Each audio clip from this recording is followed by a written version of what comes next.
എല്ലാവരും മസനഗുഡി വഴി ഊട്ടിയിലേക്ക് വിട്ടപ്പോൾ നമ്മൾ കോഴിക്കോട് കുളത്തറയിൽ നിന്നും ബേപ്പൂരിലേക്ക് ഒരു ബോട്ട് യാത്ര നടത്തി. വായക്കാട് ചെറുവായൂരുള്ള ഗ്രേസ് വില്ല എന്നുള്ള ഡിഫറൻ്റ്ലി ഏബിൾഡ് ആയിട്ടുള്ള കുട്ടികൾ പഠിക്കുന്ന ഈ ഒരു സ്ഥാപനത്തിൽ നിന്ന് നമ്മുടെ ഹിദ്മത്തുൽ ഇസ്ലാം സംഘം തലപ്പെരുമണ്ണുള്ള ഇവരാണ് ഈ ഒരു ട്രിപ്പ് സ്പോൺസർ ചെയ്തത്.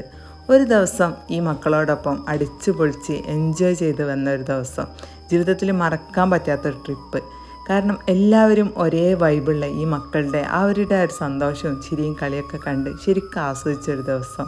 ഡാൻസും പാട്ടും കഥ പറച്ചിലും അനുഭവങ്ങൾ പങ്കുവെക്കലുമായിട്ട് കാലിൻ്റെ ഓളങ്ങളിലൂടെ ആ തണുത്ത കാറ്റും കൊണ്ട് ഒരുപാട് നേരം ഒന്നിച്ചിരുന്ന് സല്ലപിച്ചുള്ള തൊഴിൽ പരിശീലനം നടത്തിക്കൊണ്ടിരിക്കുന്ന 24 വിദ്യാർത്ഥികളും അവരുടെ പ്രിയപ്പെട്ട അധ്യാപകനായ നാസർ മാഷും മറ്റ് 3 ടീച്ചേഴ്സും പിന്നെ ഈ ഒരു ട്രിപ്പ് സ്പോൺസർ ചെയ്ത സംഘത്തിലെ അംഗങ്ങളും ചേർന്നിട്ട് ഒരു ദിവസം ഒരുപാട് സമയം ഭക്ഷണങ്ങളും മറ്റു ശീതളപാനീയങ്ങളുമായിട്ട് ഒരു അടിപൊളി യാത്ര തന്നെയായിരുന്നു.